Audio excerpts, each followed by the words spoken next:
Entonces, bienvenidos a esta escuela sabática y vamos a tratar al menos en una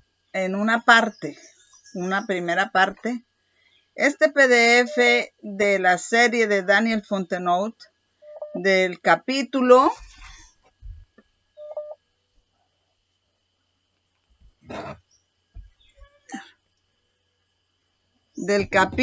de Daniel 5 y la caída de Babilonia, parte 11.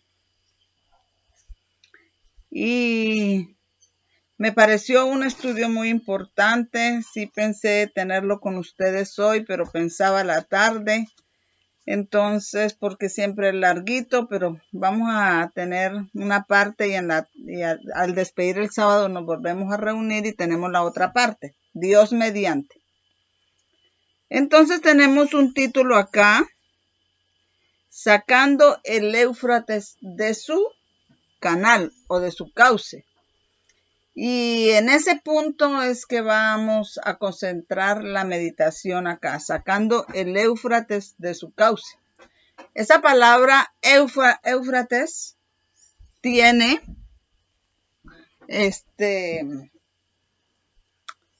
implicaciones para nuestro tiempo.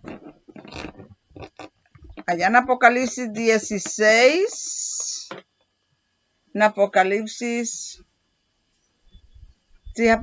16 dice, 16:12 dice, el sexto ángel derramó su copa sobre el gran río Éufrates, y el río Éufrates se secó para que pasaran los reyes del oriente.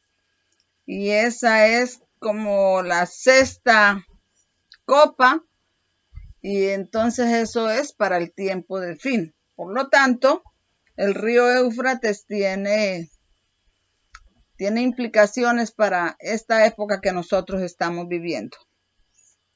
Y vamos a leer una cita aquí que está en Profetas y Reyes, en la página 531. Bueno, yo cuando haga el video para que voy a publicar en YouTube, voy a colocar las citas en español, porque estas citas que tengo aquí todavía no las he pasado a la paginación en español. Así que, pues, en el canal van a quedar como 2 videos de este tema, pero pues no importa. Aquí nos da Patriarcas, Profetas y Reyes 531, pero esa página 531 es la paginación en inglés. Entonces dice esa cita así: mientras aún estaba el salón de fiestas rodeado por aquellos cuyo fin ha sido sellado o había sido sellado, un mensajero informa al rey que su ciudad ha sido tomada por el enemigo, contra cuyos artificios se había sentido tan seguro, que los pasos están cerrados y los hombres de guerra están... esto como que se cayó. Vamos a ver un poquito acá. Dígame, hermana Natalie, ¿se cayó la llamada? Me cayó la señal. Bueno, vamos a ver, yo no sé, entonces voy a colgarle, voy a mirar a ver si vuelvo a iniciar la llamada en grupo. Voy a colgar. Sí, como que se les cayó a todos. Está conectado allá.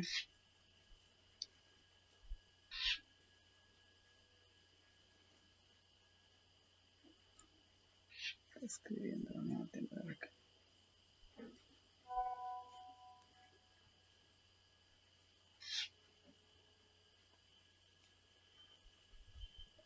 Más difícil hoy. Buenos días. Otra vez.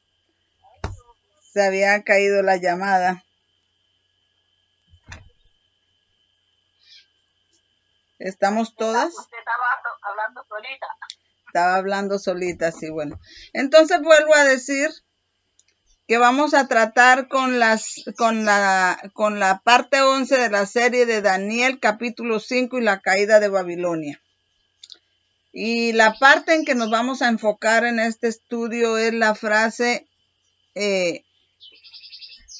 sacando el río Éufrates de su cauce. Decía yo que el río Éufrates tiene implicaciones para este tiempo del fin.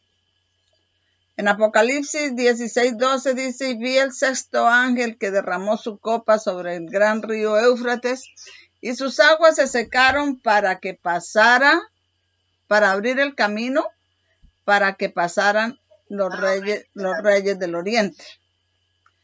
Y eso es la sexta copa o la sexta plaga. Entonces, eso es tiempo del fin. Y recuerden ustedes en los estudios de la primera y última torre de Babel, ¿en dónde fue que construyeron la ciudad de Babilonia e hicieron la torre? Es una pregunta que les hago. ¿En dónde construyeron ellos la ciudad? La llanura de Sinar. En la llanura de Sinar. ¿Y al lado de qué? ¿A orillas de qué río quedaba la llanura de Sinar? Éufrates. A orillas del río Éufrates. Así que cuando Apocalipsis 16:12 que dice que el sexto ángel derramó su copa sobre el gran río Éufrates y sus aguas se secaron para que pasara, para abrir paso a los reyes del oriente, no está hablando del río Éufrates literalmente, sino está hablando de los pueblos, naciones, muchedumbres y lenguas que se confederaron antiguamente, porque el Señor con lo antiguo nos dice el final, para construir una ciudad y una torre en la llanura de Sinar, a orillas del río Éufrates, y todo en oposición a Dios con sus propias doctrinas paganas que hasta hoy en día existen en la Gran Babilonia, cuyo cabeza es el Papa, pero no solo en la Iglesia Católica, sino en todas las iglesias que están unidas con ella, porque como dice Apocalipsis 17:5, tenía en su frente un nombre escrito, la Gran Babilonia, la madre de las rameras y las abominaciones de la tierra. O sea que ella es madre de las otras religiones caídas que existen hoy en día. Todo eso conforma la Gran Babilonia y literalmente Dios la nombra como si estuviera en la llanura de Sinar a orillas del río Éufrates, porque todas esas doctrinas paganas nacieron allí y existen hoy en día y entonces cuando se derrame la sexta plaga, que se seca el río Éufrates, los pueblos, naciones, muchedumbres y lenguas se darán cuenta que ella los engañó y la abandonarán. ¿Está entendido ese pedacito? Sí, me dicen amén. Muy bien, entonces íbamos a leer acá una cita que, como les dije, yo imprimí esto porque ya lo traduje, pero yo aprendí una forma de traducir que es más rápida en una aplicación en la red, y me lo traduce todo, pero me coloca las paginaciones en inglés. Así que a mí me falta, ya tengo un PDF, ya casi listo. Solamente me falta hacer algunos resaltados, algunos subrayados, donde ya le puse las citas en español. Pero eso, como no lo he convertido a PDF porque me faltan algunos subrayados, no estoy trabajando con ese, estoy trabajando con el traducido, pero que todavía tiene la paginación en inglés. Entonces, la paginación que le voy a dar aquí a ustedes es en inglés, pero cuando yo grabe el video, ya con el PDF, con la paginación en español, entonces ya yo le añado ese PDF y usted cuando esté ese video allá en YouTube van a quedar así como algo así como dos videos, uno que le voy a poner escuela sabática, pero que va a tratar de este tema, y el que va a quedar allá, que voy a grabar después con la paginación en español, que ya sí sería la parte 11. Entonces ustedes pueden abrirlo y allí van a encontrar todas las citas en español. Así que estas que voy a leer acá son paginación en inglés y tenemos Profetas y Reyes, página 531. Y voy a leer la cita, dice: mientras aún estaban en el salón de fiestas, rodeado por aquellos cuyo fin había sido sellado, un mensajero informa al rey que su ciudad ha sido tomada por el enemigo contra cuyos artificios se había sentido tan seguro, que los pasos están cerrados y los hombres de guerra están asustados. Versículo 31, 32. Y eso es de Daniel 5, versos 31 y 32. Mientras él y sus nobles bebían de los vasos sagrados de Jehová y alababan a sus dioses de plata y de oro. Recuerda que los dioses de oro son los dioses de Babilonia y los de plata son los dioses de Medo-Persa. Y alababan a sus dioses de plata y oro. Los medos y los persas, habiendo desviado el Éufrates de su cauce, marchaban hacia el corazón de la ciudad sin vigilancia. El ejército de Ciro estaba ahora bajo los muros del palacio. La ciudad se llenó de los soldados del enemigo, como orugas. Eso está en el verso 14. Y sus gritos triunfantes se oían por encima de los gritos desesperados de los asombrados. Aquí traduce la aplicación juerguistas, pero en mi Biblia yo leo de los asombrados rebeldes, o en el libro de Patriarcas y Profetas. Entonces dice acá Jeremías 50, 38. Sequía hay sobre sus aguas, y se secaron porque es tierra de imágenes talladas, y se enloquecen con sus ídolos. Entonces, está hablando de sequía hay sobre sus aguas.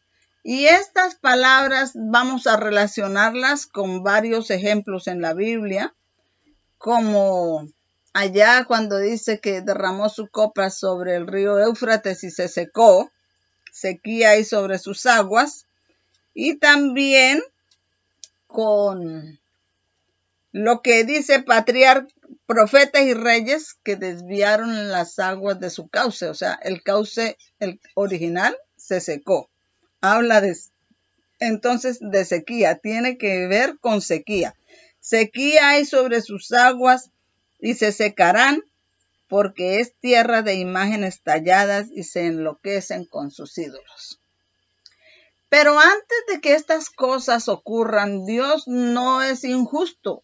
Dios es un Dios justo y Él, antes de que todas esas cosas ocurran, Él manda señales, Él manda advertencias, Él manda avisos para que logremos prepararnos y no nos cojan estas calamidades sin estar preparados, sino que nos cojan a los pies de Jesús, al abrigo del Altísimo, porque también el Salmo 91 es para estos tiempos del fin. El que habita al abrigo del Altísimo morará bajo la sombra del Omnipotente. Entonces, si estamos al abrigo del Altísimo, vamos a estar bajo la sombra del Omnipotente, que harán 1000 y 10,000 a nuestra diestra, mas a nosotros no llegará. Ni la pestilencia que huele, ¿cómo es que dice? Mas a nosotros no llegará ni pestilencia que huele de día, ni pestilencia que venga en la noche, ni mortandad en medio del día. Bueno, como ustedes ya lo conocen, todas las promesas del Salmo 91 son para este tiempo del fin, para los que logramos estar al abrigo del Altísimo obedientes a sus mandamientos, irreprensibles delante de Dios. Esa debe ser nuestra meta y nuestra oración, porque los tiempos que se vienen son difíciles.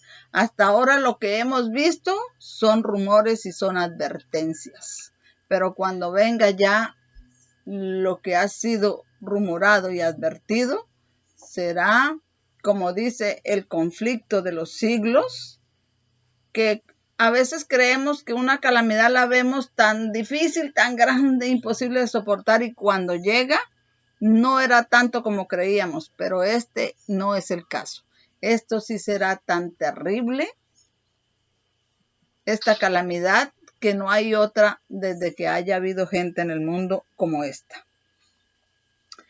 Entonces vamos a leer acá Jeremías 51, 31 y 36. Un mensajero correrá al encuentro del otro para mostrar al rey de Babilonia que su ciudad está tomada por un extremo y que los pasajes están cerrados y las calles han quemado con fuego y los hombres de guerra se espantan. Porque así ha dicho Jehová de los ejércitos, Dios de Israel: la hija de Babilonia es como una era, es tiempo de trilla, aún un poco y vendrá el tiempo de su siega. Nabucodonosor, rey de Babilonia, me devoró, me desmenuzó, me dejó como vaso vacío, me tragó como un dragón, llenó su vientre de mis delicias, me echó fuera. La violencia hecha contra mí y contra mi carne sea sobre Babilonia, dirá la moradora de Sión, y mi sangre sobre los moradores de Caldea, dirá Jerusalén. Por tanto, así ha dicho Jehová: he aquí yo defenderé la causa y tomaré venganza por ti, y secaré su mar y secaré sus manantiales. Hay dos cosas que resaltar acá en este Jeremías 51, 31, 36.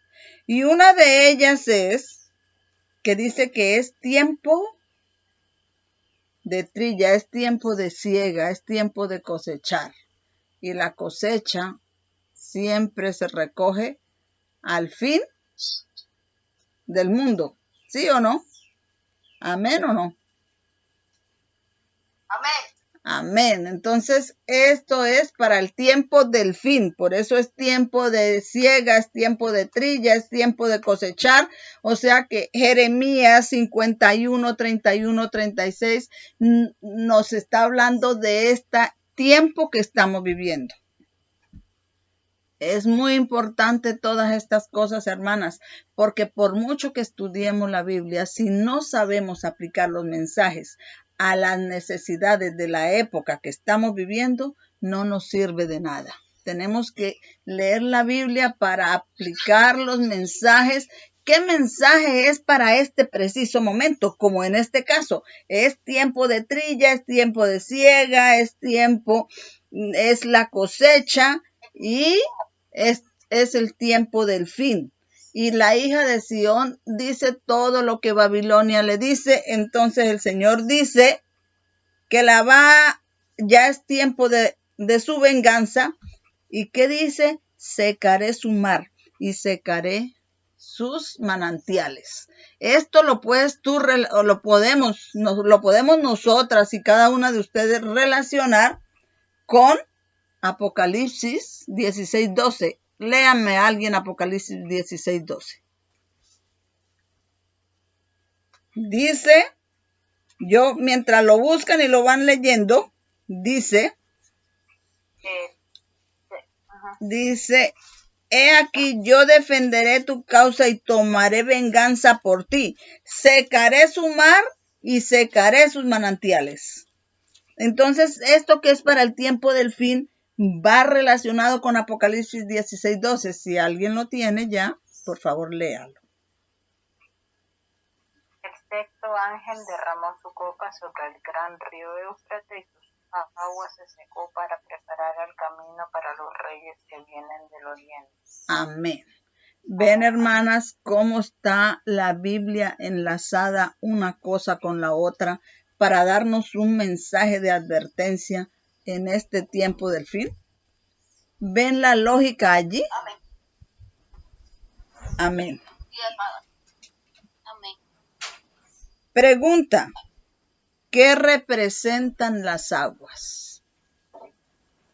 Es una pregunta que está aquí en el PDF, pero respondámosla.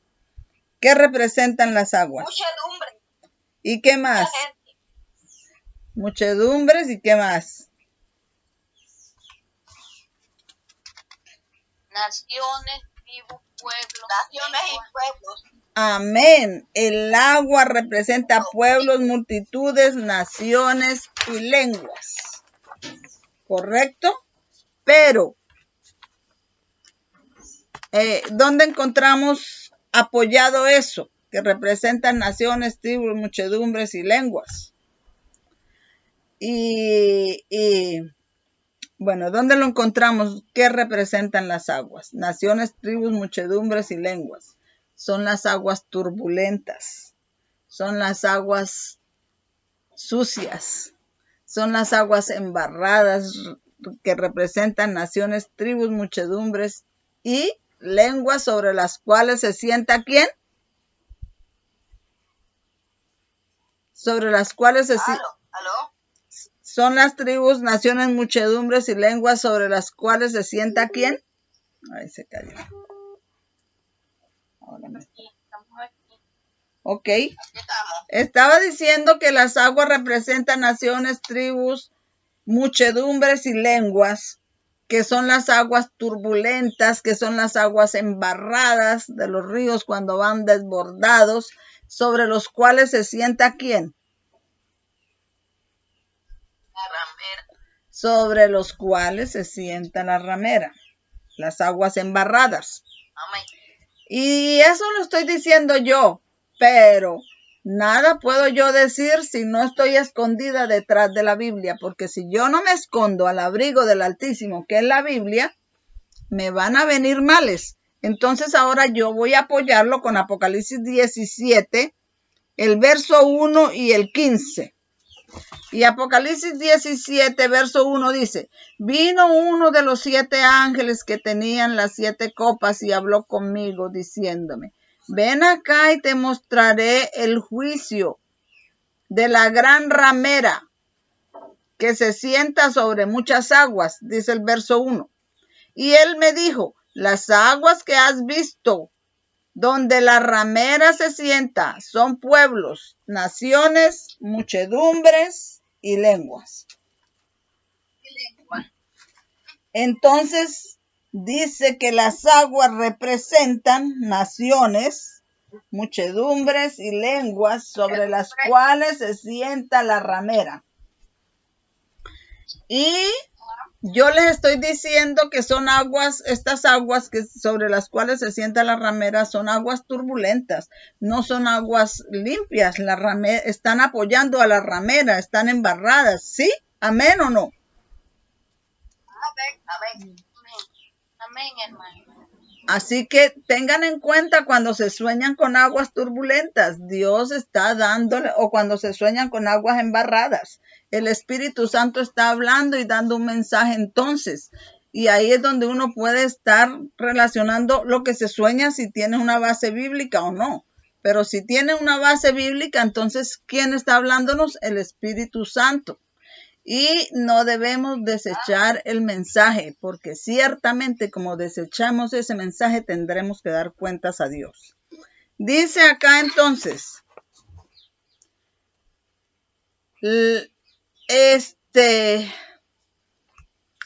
va a hablar aquí de la 10ª regla de interpretación de la Biblia por William Miller. Y esa 10ª regla de interpretación de la Biblia por William Miller nos dice: las figuras a veces tienen 2 o más significados diferentes, ya que el día se usa en sentido figurado para presentar 3 periodos de tiempo diferentes. A saber, primero indefinido. Alguien que me busque Eclesiastés 7:14. Eclesiastés 7:14. Y cuando lo tengan, por favor, me lo leen.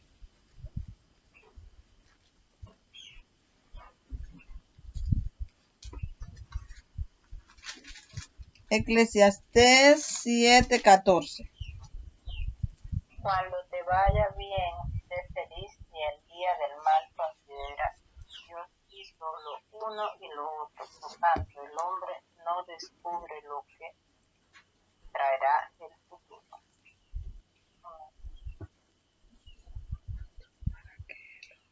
Entonces está hablando de un día, pero no está dando un tiempo definido, ¿cierto? Está hablando de un día y está dando un tiempo ahí como indefinido, ¿correcto? Y dice acá, segundo, también el día da una interpretación definida, un día por año. Y eso está en Ezequiel 4:6, cuando dice: tomarás la maldad de Israel y te acostarás sobre tu lado derecho, creo que es, si no estoy equivocada, 40 días, día por año, te lo he dado. Y tercero, un día por 1000 años, que está en 2 de Pedro 3:8, que yo creo que es allá donde dice: para el Señor un día es como 1000 años y 1000 años como un día. La construcción correcta armonizará con la Biblia y tendrá buen sentido. Otras construcciones no lo harán. Entonces quiere decir que las figuras en la Biblia tienen más de una interpretación, y que si nosotros le estamos construyendo con una interpretación correcta, va a tener buen sentido, pero si no es una interpretación correcta, no lo hará. Y leímos la regla de Guillermo Miller, y vamos a leer, y esto está colocado en este PDF, antes de que leamos la siguiente cita, que es Isaías 58:11. Porque las aguas en la Biblia no solamente significan pueblos, naciones, muchedumbres y lenguas, sino que como las figuras tienen más de 2 significados, entonces hay otros significados para las aguas en la Biblia. ¿Qué se les imagina a ustedes algún otro significado para aguas en la Biblia? A ver, que sugieran algo.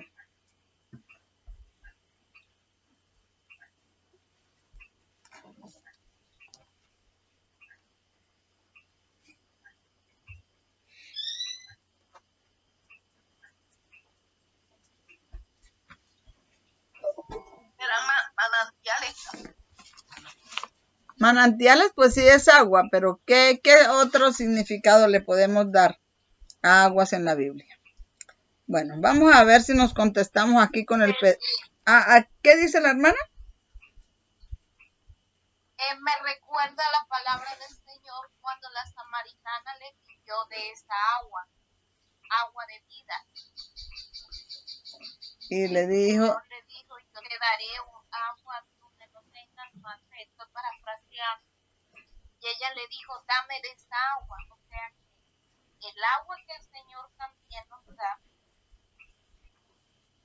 también es la palabra de Dios. Pienso y no quiero,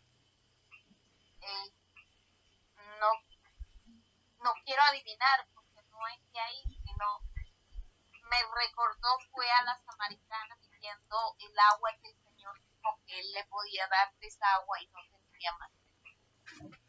Le está diciendo, hablando que le dé de esa agua que salta para vida eterna. Amén.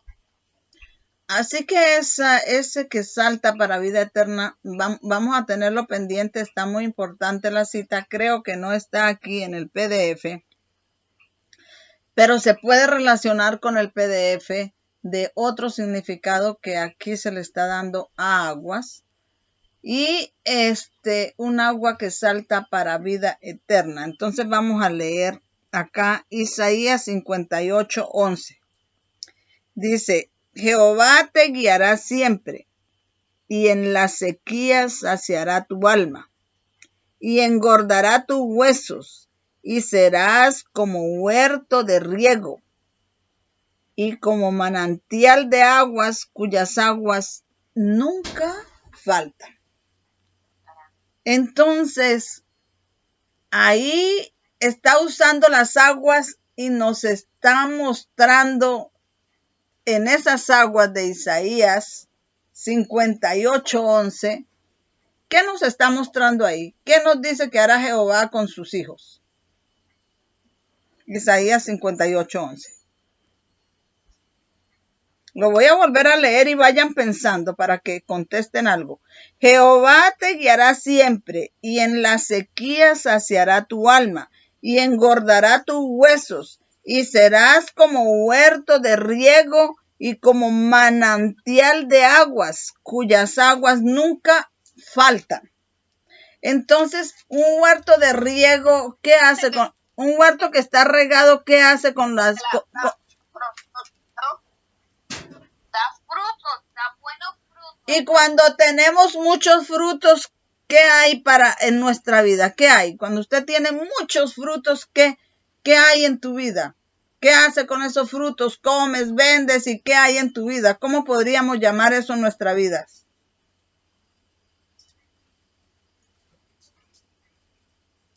¿Pobreza o qué? No, hay riqueza, hermana. Hay riqueza, y cuando hay riquezas, entonces hay ¿qué? Prosperidad, ¿cierto? Ahí se Que Malaquías se cumple ahí, dice, abriré las ventanas de los cielos y derramaré bendiciones hasta que sobreabunde. ¿Y eso cómo se llama? Prosperidad. Es la palabra que yo quería que relacionaran. Prosperidad. Entonces, el agua representa también prosperidad. Por ejemplo, aquí en ese verso dice, Jehová te guiará siempre y en las sequías saciará tu alma. Hay colapso económico en el mundo. Los alimentos están caros. Pero usted no siente eso porque en esta sequía que hay en el mundo, en el tiempo del fin, Dios saciará tu alma. Dios te dará a ti tus necesidades. Tú estás próspero. ¿Amén o no amén?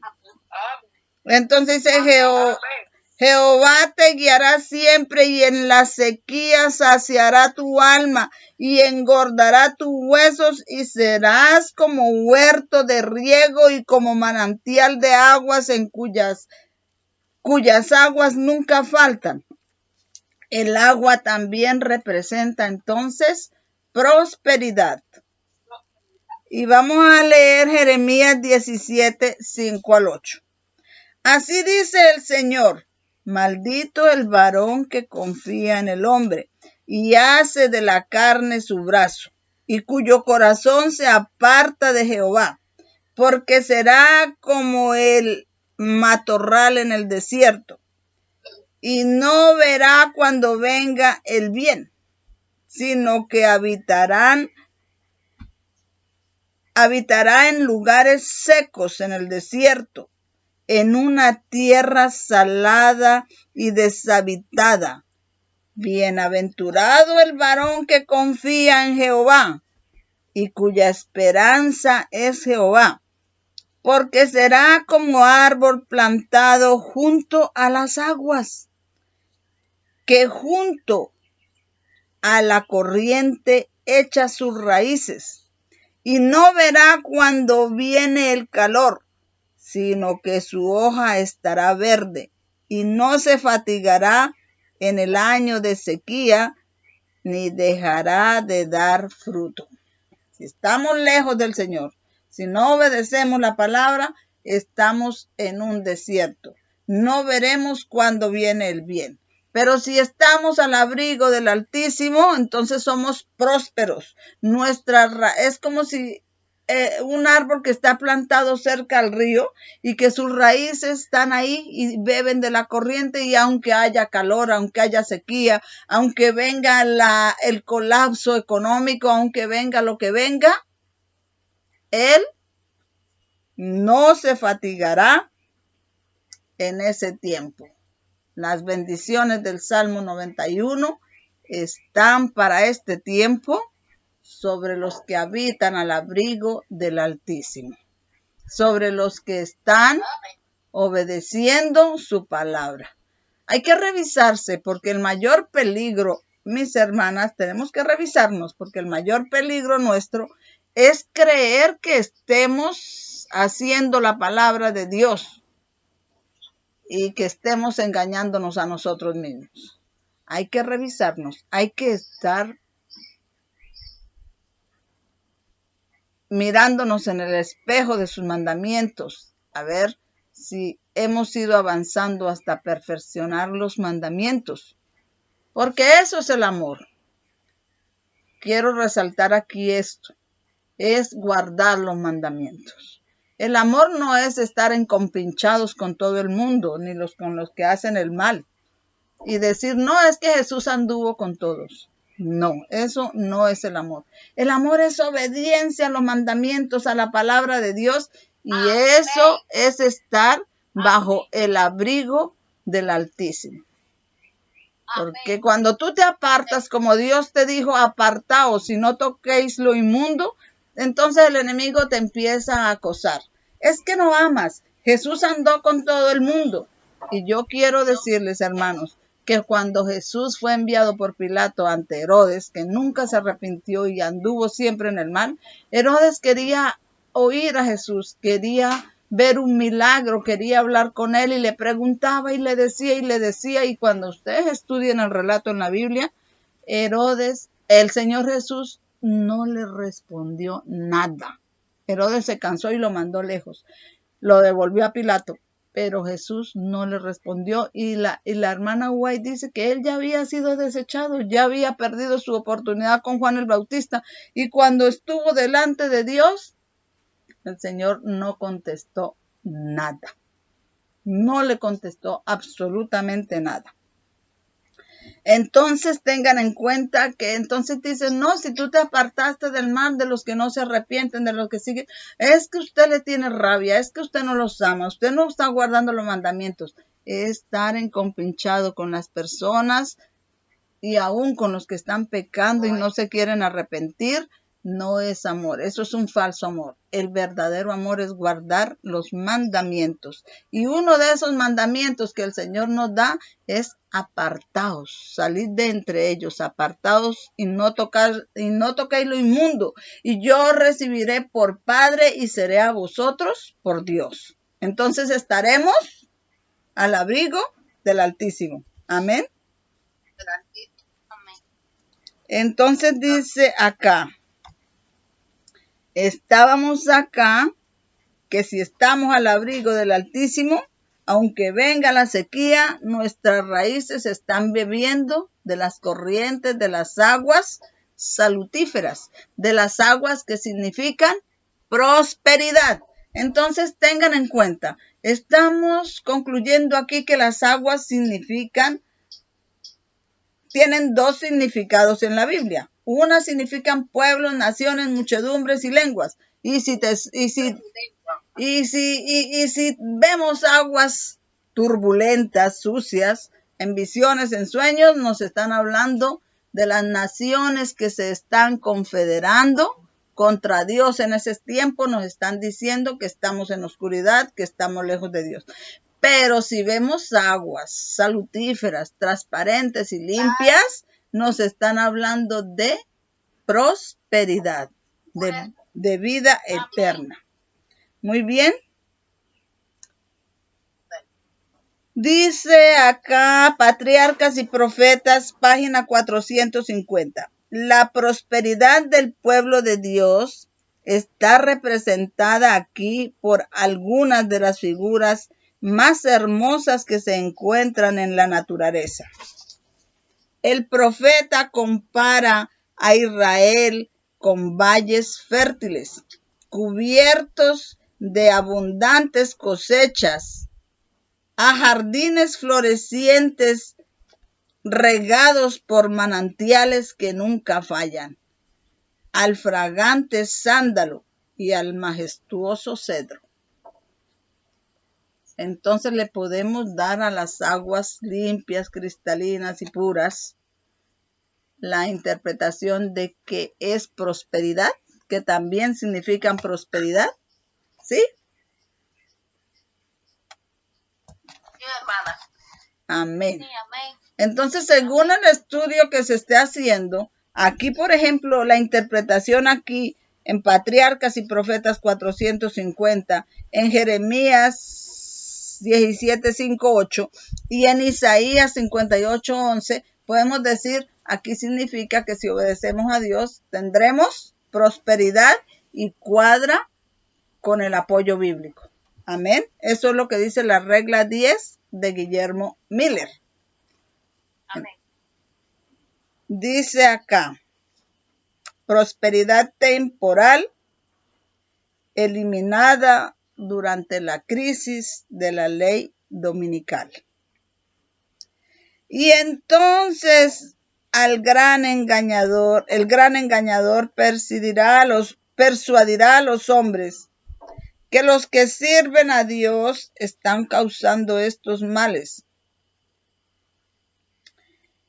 Y dice aquí, la clase que ha provocado el desagrado del cielo cargará todos sus problemas sobre aquellos cuya obediencia a los mandamientos de Dios es una reprensión perpetua para los transgresores. Entonces, ellos que han provocado el desagrado y los juicios de Dios, los incrédulos, los impíos, van a decir que todos esos juicios que están viniendo, todos los problemas que están viniendo sobre el mundo, sobre ellos, es por culpa de nosotros, los que guardamos los mandamientos de Dios. Y dice, se declarará que los hombres están ofendiendo a Dios por la violación del sábado dominical. Están ofendiendo a Dios por violar el domingo, digámoslo más claro. Que este pecado ha traído calamidades que no cesarán hasta que la observancia del domingo sea estrictamente impuesta y que aquellos que presenten las demandas del cuarto mandamiento, destruyendo así la reverencia por el domingo, son alborotadores de la gente, impidiendo su restauración al favor divino. O sea, ellos van a decir, no tenemos prosperidad, tenemos todos estos problemas porque Dios está bravo con nosotros, y eso es porque hay esos que guardan el sábado y no guardan el domingo y son alborotadores de la gente y no dejan que todo el mundo guarde el domingo para que otra vez seamos restaurados a obtener el favor divino. Dicen ellos, los impíos. Dice, impidiendo su restauración al favor divino y prosperidad temporal. Así se repetirá la acusación formulada desde antiguo contra el siervo de Dios y sobre bases igualmente bien establecidas. Y aconteció que cuando Acab vio a Elías, Acab le dijo, ¿eres tú el que perturbas a Israel? ¿Qué se le había ido a Israel en ese momento de que estaba apostatando y siguiendo la idolatría? Porque el rey estaba inclinado por su mujer Jezabel. ¿Qué se le fue? ¿Qué hubo? Sequía. Por 3 años y medio que no llovía. Y no había pastos. Y hubo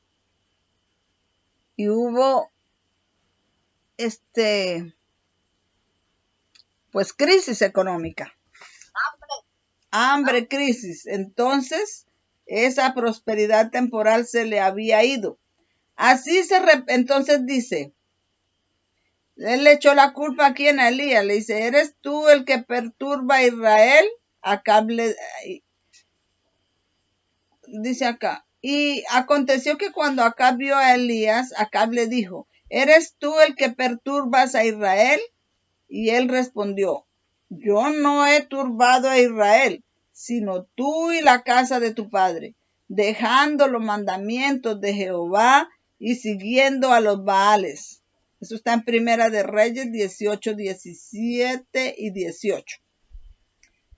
Como la ira del pueblo se excitara por acusaciones falsas, seguirán un proceder hacia los embajadores de Dios muy similar al que siguió el Israel apóstata hacia Elías. ¿Y dónde encontramos esa cita? En el Conflicto de los Siglos, página 590. En inglés está esa paginación. Entonces, todas estas cosas que están sucediendo, dígame, hermana, todas estas cosas que... Usted mencionó. Ajá. Usted citó Primera de Reyes, ¿qué? 18, 17 y 18. Ajá. Todas estas cosas antiguas vuelven a repetirse hoy en nuestro tiempo del fin. La caída de la Babilonia, la palabra de Dios cumplida, la verdad presente, 11:2 por Waggoner. Él tiene acá una cita de Waggoner que hablan de la caída de Babilonia y me parecen tan interesantes. Voy a empezar a leer porque él empieza a leer y luego hace interrupciones para conectar mucho de lo que él dice con el apoyo bíblico. Voy a leer alguito y pues ya estoy próxima a cerrar para poderme conectar con el culto allá en Arkansas. Y dice acá, 113 años antes de que naciera Ciro, Isaías lo llamó por su nombre y dijo, 176 años antes de que sucediera, que dejaría ir del cautiverio al pueblo de Israel. Pero Babilonia, lo dijo 176 años antes de que sucediera, que Ciro dejaría ir del cautiverio al pueblo de Israel, pues Ciro fue el que mandó que volvieran otra vez a Israel y reconstruyeran el templo, y eso fue profetizado 176 años antes. Pero Babilonia iba a caer antes de que Israel pudiera ser libre. El profeta también dijo que Ciro debería tomar esa ciudad poderosa. Eso está en Isaías 45, del 1 al 5. En el año cuarto de Sedequías, en el 597 a.C., Seraías fue enviado como embajador a Babilonia por asuntos del rey, y por él Jeremías envió una copia de las profecías contenidas en los últimos capítulos 50 y 51 de Jeremías. Seraías debía llevar la profecía con él, y cuando llegara a Babilonia debía leerla toda, y cuando hubiera terminado de leerla debía atarle una piedra y arrojarla en medio del Éufrates. Y di, así se hundirá Babilonia, y no se levantará del mal que yo traeré sobre ella. Eso está en Jeremías 51, 54, 84. Eso lo dice Waggoner. El capítulo de Waggoner es largo. Dice cosas que me gustaron mucho a mí, como que cuando Ciro iba a tomar Babilonia, llevaba un caballo blanco sagrado, lo vamos a leer a la tarde, pero les dejo ahí para que queden con el sabor, para que a la tarde estén pendientes de reunirse.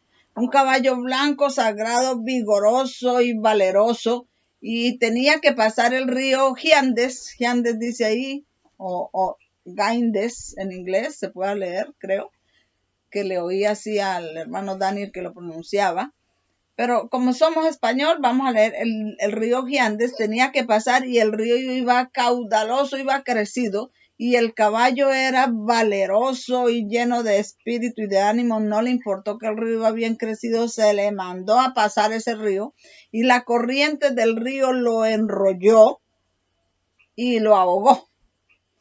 Y era el caballo y Ciro entonces lleno de rabia y de venganza porque se le había ahogado ese caballo, juró que iba a romper las corrientes de ese río y iba a luchar contra Babilonia, pero se detuvo y se le fue, creo que fue el verano, el otoño y el verano, rompiendo las corrientes de ese río. Y con pala y eso, y con cordeles, creo que hicieron cientos de canales de ese río y rompieron su corriente, sus corrientes, su fuerza. Sí, rompieron su flujo y dice, porque él juró que iba a quitarle la corriente a ese río, que las mujeres iban a poder pasar por ese río sin que se mojaran las rodillas. Y se puso a hacer esas cosas y lo hizo. Y después ya ellos preocupados porque habían perdido esas temporadas de otoño y verano para ir contra la lucha contra Babilonia, reanudaron otra vez la marcha contra Babilonia, pero a Babilonia ya le había llegado la advertencia.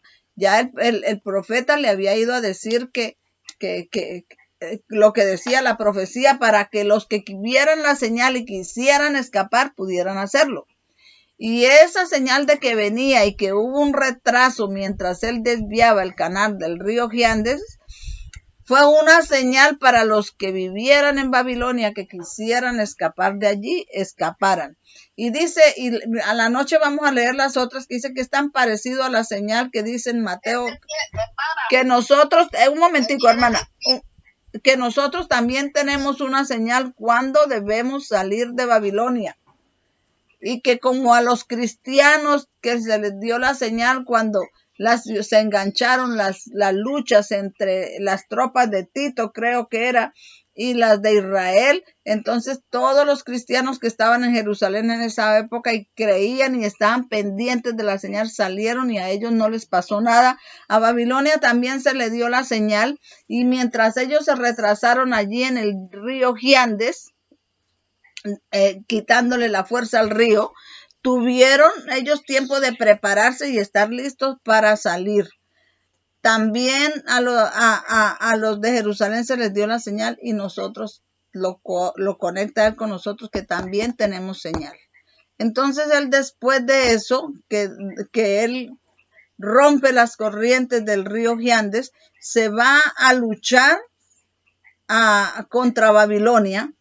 Y cuando llegan allí, dice que empiezan a desviar el curso del río Éufrates. Y ese trabajo que hicieron quitándole las fuerzas al río Giandes, les preparó, porque eso les tocó con trabajo a pala, hasta que desviaron el curso del río Éufrates y entraron a la ciudad de Babilonia y la tomaron desprevenida, y mataron al rey esa noche y etcétera. Pero que todas estas cosas se aplican al tiempo de nosotros. Y como yo voy a terminar aquí, quiero terminar con ustedes diciéndole que las últimas palabras de él dice en inglés, get ready, get ready, get ready. Get ready, get ready, get ready. Eso quiere decir prepárense, prepárense, prepárense. Porque nosotros también tenemos señales. Y que esta pandemia son rumores. Y todo esto que ha habido hasta aquí son rumores. Más tarde lo vamos a apoyar. Y que esta pandemia son rumores y es como un tiempo de espera para que nosotros nos preparemos. Porque ahora sí, cuando venga, ya viene ahora sí como vino Ciro a desviar el cauce del río Éufrates, y si nosotros no salimos de Babilonia, no nos arrepentimos, no nos limpiamos de pecado, seremos arrojados como la piedra que de Apocalipsis 18:21 que la tiró en el mar y se hundió. O sea, desapareceremos. Entonces nos perderemos eternamente. Entonces, pues aquí termino, hermanas. Yo siento que este mensaje es muy, muy para nosotros, para prepararnos, para estar pendientes de las señales, para no mirar la prosperidad de este mundo, para estar al abrigo del Altísimo, como árboles que están a la orilla del río y que sus raíces beben de las corrientes de las aguas, y aunque vengan estos tiempos difíciles, sus hojas siguen verdes. Amén. La hermana Natalie iba a hacer algún comentario. Yo le dije que me esperara un momentico. Es que cuando usted está diciendo el río Giandes, eso yo lo relaciono, él quiso decir el río grande, porque el Éufrates era el más caudaloso. No, es que no está hablando del Éufrates. Él antes de pasar al Éufrates desvió un río cuando venía en el camino donde se le ahogó el caballo, y ese no fue el río Éufrates. Ese río tiene un nombre, pero eso le sirvió de preparación para desviar el cauce del río Éufrates. El Gijón. No, es un río de la zona que ellos tenían que pasar en su camino que iban para luchar contra a la tarde leemos y aclaramos eso. Leemos la cita que está en la caída de Babilonia, la palabra de Dios cumplida en la verdad presente, página 11, párrafo 2 de Waggoner. Es un pasaje que está ahí. Entonces, a la tarde lo leemos bien y pues analizamos mejor todo, ¿vale? Amén. Vamos a orar. Dios me las bendiga.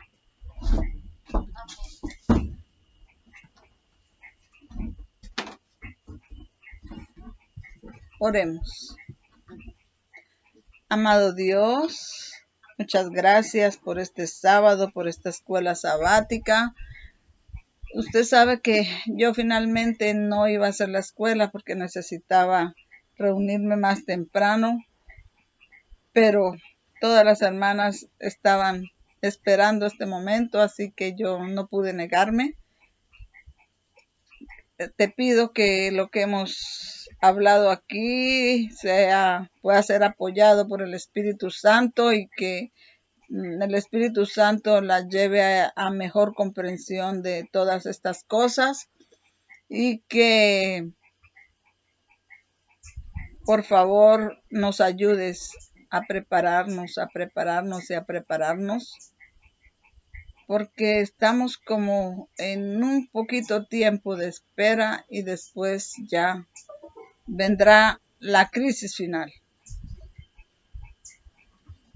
No nos abandones, Señor, sino ayúdanos a estar listos, y cuando vengas no nos pases.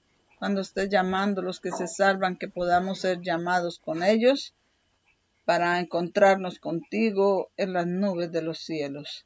Que cuando venga esa crisis, como no ha habido otra desde que existe gente en el mundo, también estemos tan preparados que nuestras raíces estén bebiendo de las corrientes del agua cristalina, transparente, que se ven las piedras al fondo, y que bebiendo de esa agua que nos muestra prosperidad para vida eterna, prosperidad en ti, prosperidad temporal, espiritual y temporal,